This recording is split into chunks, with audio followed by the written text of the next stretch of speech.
戦闘開始。人間は恋と革命のために生まれてきたのだ。今日は何を読んでいるんだ、ドクター K。はい、社用です。社用？ヨルシカのやつ？ええ、ヨルシカの曲は実はこの太宰治の社用がモチーフになっています。太宰治か。走れメロスと人間失格しか知らなかったな。実は人間失格と並び、社用は太宰の晩年を代表する傑作です。傑作？ぜひ教えてくれ。では端折りつつ要点をお話ししましょう。社用あらすじ。父を亡くし、戦後の混乱の中没落した貴族の和子とお母様は伊豆に越してきた。お母様はスープの飲み方などちょっとした仕草に気品があり、子供たちからも最後の貴婦人と称される本物の貴族でした。和子は母を支え懸命に生活するが、ある時不注意から火事を起こしかけ、近所の人から子供のままごとのような暮らしと言われてしまう。和子はもっとしっかりしないと畑仕事に精を出すようになります。そこに南方で戦死したと思われた弟の直次が帰ってきます。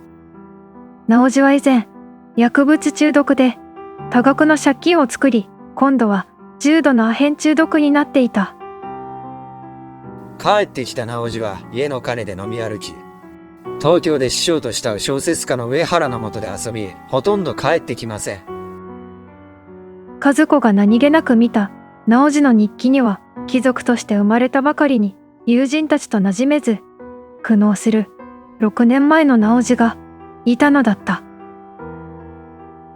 直次は当時結婚していた姉の和子に何度も金の無心をします。心配になり様子を尋ねに上原に会いに行った和子は、上原に初対面でキスをされる。それが和子の姫事となりました。それも原因の一つとなり、6年前に和子は離婚し、それ以来密かに上原に思いを寄せるのだった。さて、結核と診断され終わる母を置いて伊豆を離れられない和子は、既婚者で子供もいる上原に、あなたの赤ちゃんが欲しいと熱い思いのこもった3通の手紙を書いた。鳩のごとく素直に、蛇のごとく外かれ。私は私の恋を仕留めたい。しかし上原からの返事はありません。やがてお母様はゲータのマリアのように秋の静かな黄昏に亡くなったのだった。チャンネル登録とグッドボタンをお願いします。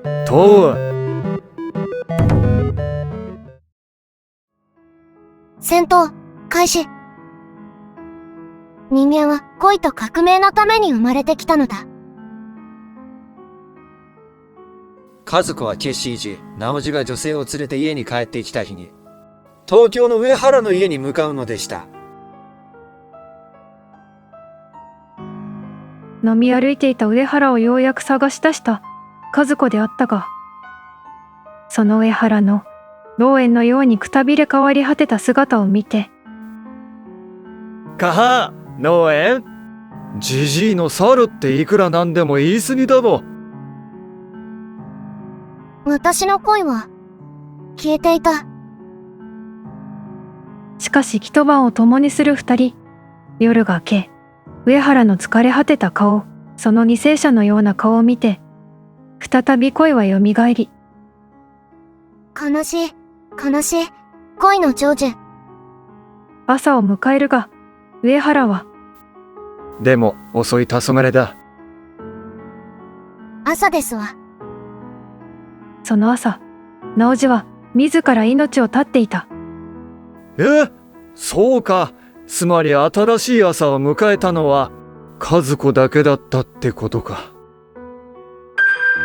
直次の遺書。姉さん、ダメだ。先に行くよ。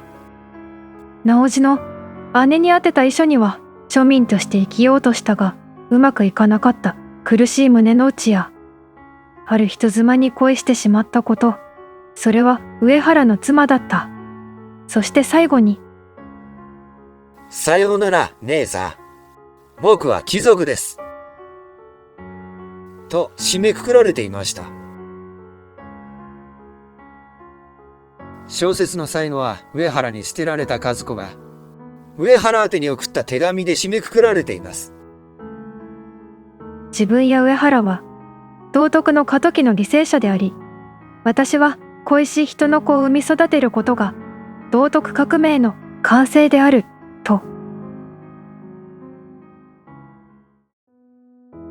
斜陽とは西に沈みゆく太陽で没落しつつあるということです。太宰治はこの作品を書くにあたり、ロシアの作家中国の桜の園を参考にしたと言われています。和子のモデルは太宰治の愛人で、太宰の子供を産んだ太田静子だと言われており、彼女が後に書いた斜陽日記が重要な着想源になったとされています。斜陽の名言紹介。私、ドクター K が特に気に入ったフレーズを紹介します。お、いいぞいいぞ。和子が母の温かい言葉に感謝するシーンで登場する。折にかなえて語る言葉は、銀の彫り物に、金のリンゴ、はめたるごとし。これは聖書の言葉で、適切な状況での発言は貴重な価値があるという意味です。金のリンゴか。それさえあれば月末にガスを止められることなど。気にするとこそこ。後半、お次の名言は、戦闘、開始。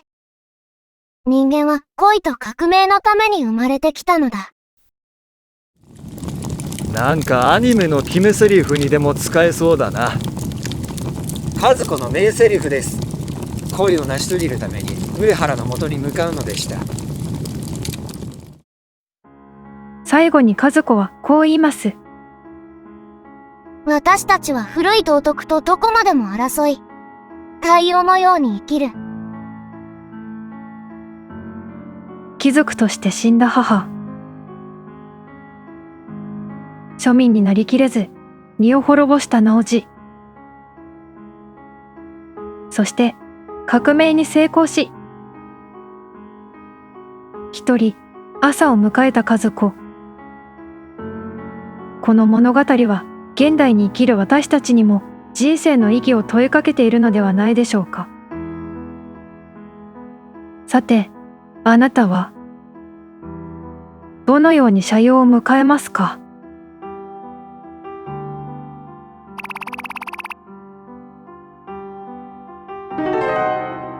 なんと仲間になりたそうにこちらを見ている。